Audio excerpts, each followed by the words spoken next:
Time now for your forewarned weather with Cedric Haynes.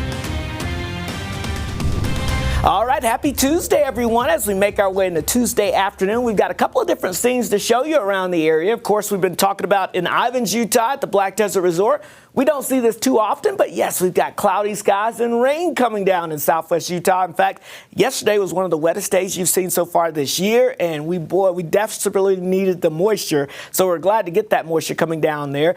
But we've also had other kinds of moisture out there. How about our friends at Alta today, over the past 12 to 24 hours, picking up about 8 inches of fresh new snow. So even though I know we're getting closer and closer to pretty much all of our mountain resorts kind of shutting down for the season, at least the winter season, yeah, we're still piling up the snow in some of those mountain resorts. So pretty nice scene there. And Alta was not the only one. We'll take you over towards Solitude as well. Alta had about 8 to 9 inches. Solitude picking up on the snow stick there about 7 to almost 8 inches of snowfall there. So the snow, yeah, some fresh powder up there for some of our mountain resorts. Even across the southern mountains, you can see still very winter-like scenes out there for our friends over towards Bryan Head right now, as we continue to see that snow coming down intermittently from time to time. Now, for most of us, we're not seeing snow. We're seeing, obviously, the rain effects of that as temperatures are well above freezing. We've got numbers that are in the mid-50s here along the Wasatch Front. As you get over towards the Wasatch back, low to mid-50s showing up there. We've got 40s for our friends over in the West Desert from Delta over towards Milford, 50s and low 60s down towards southeastern portions of Utah, and low 60s for southwestern Utah as well. So for some of us, we're seeing some wintry scenes, but for a lot of us, yeah, it's warm enough for this to all be falling as liquid precipitation. But it's good precipitation either way. Now, for our friends in southwest Utah, we're seeing actually the rainfall increasing in coverage again here after we saw a little bit of a lull as we went throughout early this morning. So we're expecting more of these scattered showers to continue to develop across southwestern Utah. Meanwhile, across northern Utah, notice we're seeing the precipitation decreasing out there. We're actually seeing some breaks in the clouds showing up as well. So a mixture of clouds and sunshine and drier conditions. And I think that will be the overall theme for the northern half of the state as we go throughout the rest of today. So as we look at the big picture here, we've got this pesky upper level low that's still swirling over the southwestern half of the country. And we've got another low pressure over Texas. Both of these are working to spin that counterclockwise moisture back into the beehive state, and that's why it's staying so unsettled.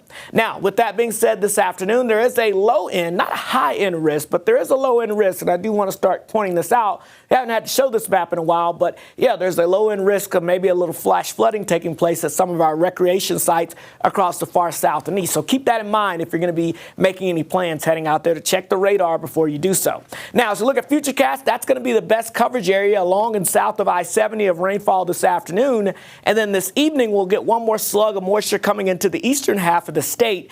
But after that, overall, high pressure takes over, drier conditions for our Wednesday. And then as we get into your Thursday, high pressure really takes over, and we're talking hotter and drier conditions that will filter in for the rest of the week. Now, as that low pressure moves by tonight, I do want to point out, watch what happens with our wind gust here. Yeah, as we get towards midnight and beyond, we can see winds in that 40 to 50 mile per hour range, especially for places like Centerville and the Farmington area there. Those are some downsloping canyon winds that come in and accelerate. So keep that in mind. We do have a wind advisory that's in effect over this evening through tomorrow morning for that potential of those gusty winds. Again, Farmington up towards Layton and over towards Centerville, kind of the main culprits for that. Otherwise, after we get past this kind of wet conditions that we have out there, it's all about the heat dome that's going to build in and expand across the area. And that heat's going to stick around with us as we go throughout the weekend into the beginning of next week. So get ready for these temperatures to soar. St. George, off and on scattered showers and rumbles of thunder. Highs near 70 today, upper 70s Wednesday. And then look at the weekend. Off to the races with those temperatures. Low to mid 90s for highs. Yeah, it's going to get hot. The Wasatch Front, isolated showers this afternoon. Otherwise, we dry it out, warm things up for the weekend with highs in the mid to upper 80s.